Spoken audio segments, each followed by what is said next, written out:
Sir, what are the advantages of idol worship over the worship of the formless God? Some say that idol worship is sort of a primitive worship. They think that it is an elementary knowledge. But in fact, in idol worship, you get a few advantages. Number one, you get prasadam, that is the holy remains of the food you offer, the naivedyam you offer.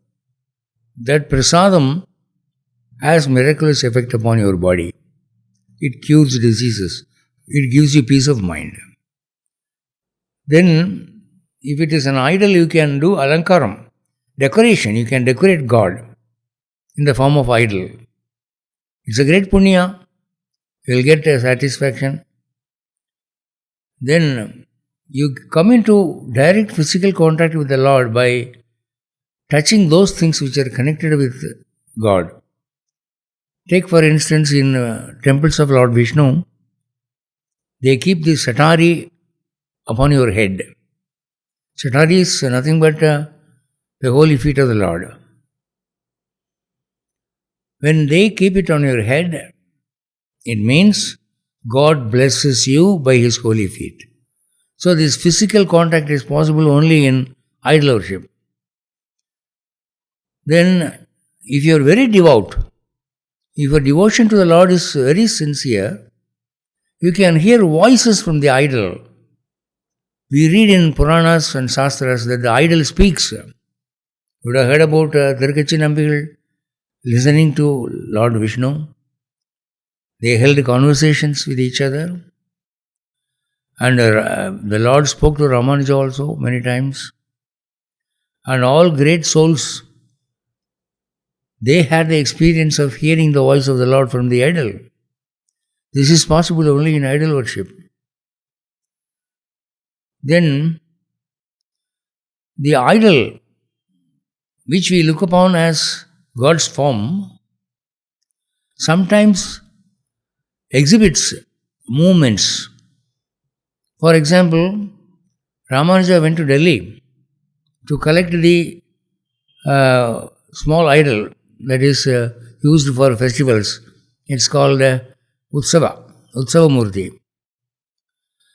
The Badshah, the Sultan at Delhi, he said, it's only an idol, it's only a doll. It cannot be God, it's made of man. It's made by man. It's made of metal. How do you prove that this is God? Can you make it move?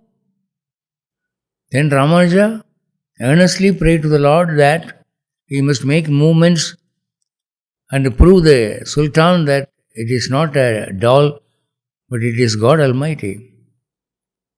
And that Utsav Murti walked like a child towards Ramanuja, jumped over to his lap, sat and embraced Ramanuja's neck as a child would embrace his mother. That sight rattled the Sultan. He was taken aback, he was horrified. He said, you please take away this doll with you. Be gone, don't be here. He was frightened.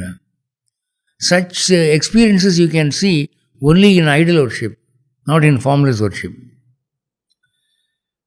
Then, physical contact.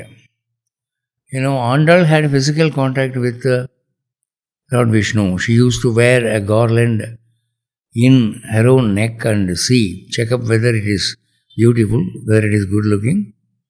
After making sure that the garland is good, she used to give it to the Lord. And that was very much relished by Lord Vishnu.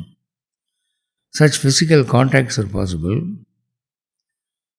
Then there are some people who are very much attracted to the puja vigraha which is present in their sanctum sanctorum of the house.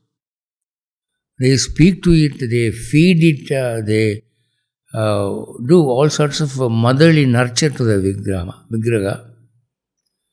And that idol becomes part of the person's life. That gives immense happiness. You would have heard about one occasion in Sri Mushnam. One Brahmin was working as a clerk under a landlord, rich landlord. He developed a sort of big tumor upon his back, giving horrible pain. At that time, this Brahmin went to Lord Varaha in Sri Mushnam temple, prayed to him, brought the holy tirtha, the holy water, which was available during the puja of Lord Varaha, brought it and applied it to the back of that landlord who was suffering. And that night, that landlord had a dream that a boar came charging at him, dashed against that tumor upon his back. He saw in the dream the tumor breaking, bleeding with pus. The following morning, he could see that the tumor was cured. So, such physical experiences are possible only in idol worship. And we need that experience, don't we?